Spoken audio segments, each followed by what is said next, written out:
وأزواجه وذريته أجمعين. أما بعد فأعوذ بالله من الشيطان الرجيم. بسم الله الرحمن الرحيم. إن الله وملائكته يصلون على النبي يا أيها الذين آمنوا صلوا عليه وسلموا تسليما. اللهم صل على سيدنا ونبينا ومولانا محمد وبارك وسلم وصل عليه. الصلاة والسلام عليك يا رسول الله. الصلاة والسلام عليك يا حبيب الله. الصلاة والسلام عليك يا شفيع المذنبين. الصلاة والسلام عليك يا رحمة للعالمين.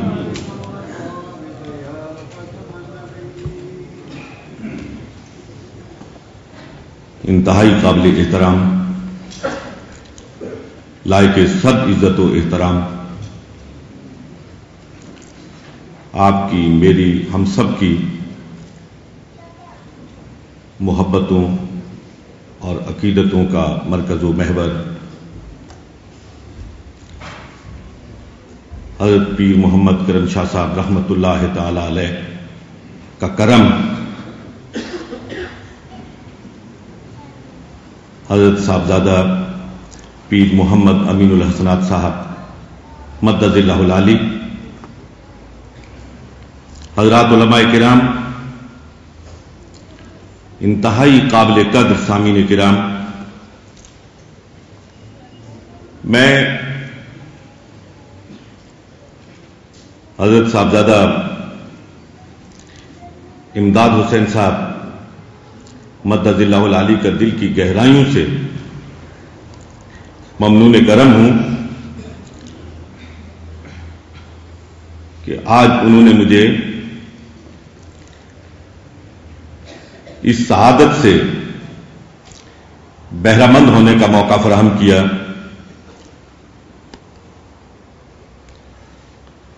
کہ وہ ہستی، وہ شخصیت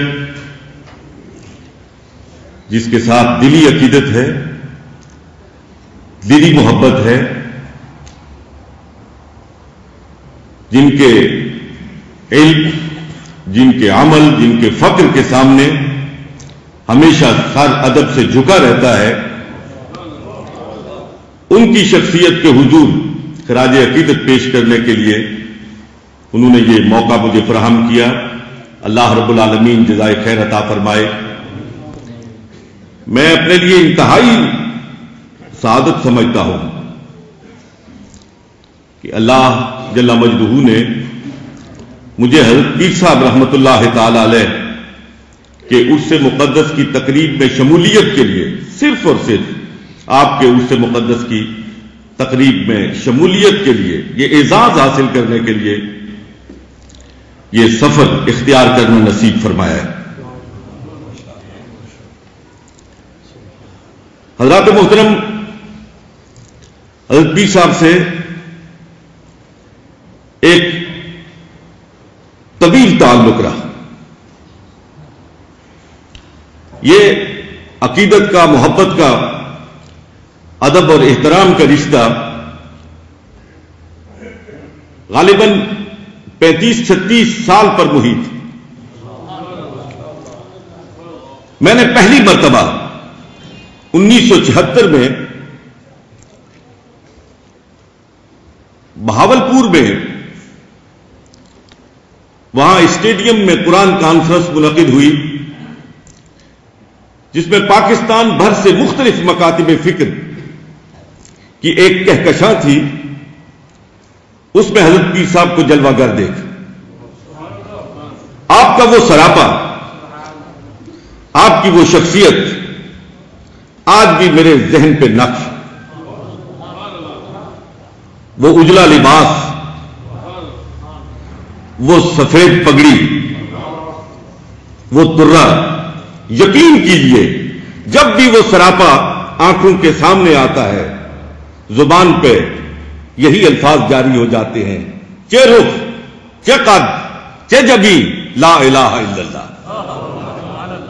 اللہ رب العالمین نے باطن کی صفائی سے بھی خوب سرفراز فرمایا تھا اور اس باطن کا مظہر آپ کا خوبصورت کھلتا ہوا چہرہ، روشن چہرہ، یقین کیجئے جس کی نظر پڑتی تھی وہ پیر صاحب کا ہو جاتا تھا۔ وہاں سے اس سفر کا آغاز ہوا، پھر گاہے گاہے آپ کی خدمت میں حاضری کا موقع نصیب ہوتا رہا۔ میں اسلامیہ یونیورسٹی بہاولپور سے فارغ ہو کر اسلام آباد پہنچا، ادارہ تحقیقات اسلامی میں آیا، وہاں آپ کا آنا جانا، لائبریری میں تشریف لانا اور ہمارا عقیدت کے ساتھ ان کے پیچھے پیچھے چلنا، وہ ایسی یادیں ہیں، یقین کیجئے زندگی کا وہ اثاثہ ایسا اثاثہ ہے کہ میں سمجھتا ہوں وہ اثاثہ ہی نہیں، وہ توشہ آخرت ہے۔ حضرات محترم، حضرت پیر صاحب کے بارے میں بعض الفاظ کا استعمال اتنا عام ہو گیا ہے کہ انہوں نے اپنی قدر و قیمت کھو دی، لیکن اگر ان کا صحیح استعمال کیا جائے تو پھر کسی شخصیت کے خال و خط نکل کر سامنے آتے ہیں۔ بلا شبہ حضرت پیر صاحب کی ذات کے لیے اگر میں یہ اس لفظ استعمال کروں کہ وہ گزشتہ صدی کے جینیس تھے، ایک نابغہ روزگار ہستی تھی، تو یہ الفاظ کے استعمال میں زیادتی نہیں ہوگی۔ حضرات محترم، ہر دور میں مسلمانوں کی فکری رہنمائی کے لیے،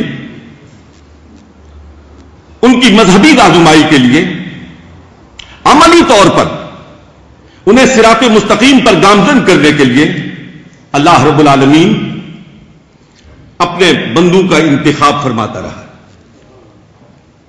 اور انہیں ان خوبیوں سے، ان قائدانہ صلاحیتوں سے نوازتا رہا ہے جو کسی قائد میں ہونی چاہیے۔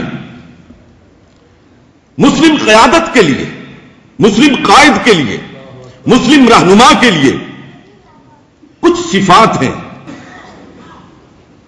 قائدانہ کردار ادا کرنے کے لیے کچھ خوبیاں ہیں جن سے متصف ہوئے بغیر کہ کوئی مسلمان قائد قیادت کا فریضہ سر انجام نہیں دے سکتا۔ لیکن یقین فرمائیے حضرات محترم کہ گزشتہ بھی 19ویں صدی میں حضرت پیر محمد کرم شاہ صاحب رحمت اللہ تعالی علیہ کو اللہ رب العالمین نے قیادت کی ان خوبیوں سے سرفراز فرمایا تھا، ان صفات سے متصف فرمایا تھا کہ جن خوبیوں کا تذکرہ ہم قرون اولیٰ کے مسلمانوں میں دیکھتے، ایمان کی فراوانی، علم جوش مارتا ہوا، عمل نکھر کر سامنے لوگوں کو راہ عمل دکھاتا ہوا۔ حضرات محترم، یقین کیجئے کہ تفسیر ضیاء القرآن ہو، ضیاء النبی ہو، سنت خیر الانام ہو، پیر صاحب کی ایک ایک تحریر کو پڑھتے چلے جائیے، ایسے محسوس ہوتا ہے کہ جہاں نکتہ سنجی ہے، جہاں معاملات کا ادراک ہے، وہاں عشق کی خوشبو ہے، وہاں جب نام محمد مصطفیٰ علیہ الصلوۃ والسلام آتا ہے، ایسے محسوس ہوتا ہے پیر صاحب کا قلم رقص کر رہا ہے، پیر صاحب کا قلم وجد میں آ گیا ہے۔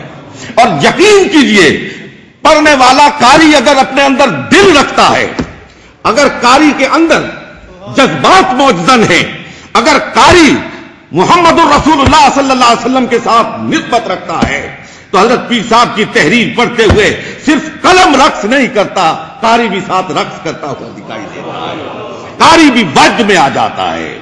حضرات محترم، حضرت پیر صاحب رحمت اللہ تعالی علیہ کی شخصیت کے اندر وہ ویژن موجود تھا۔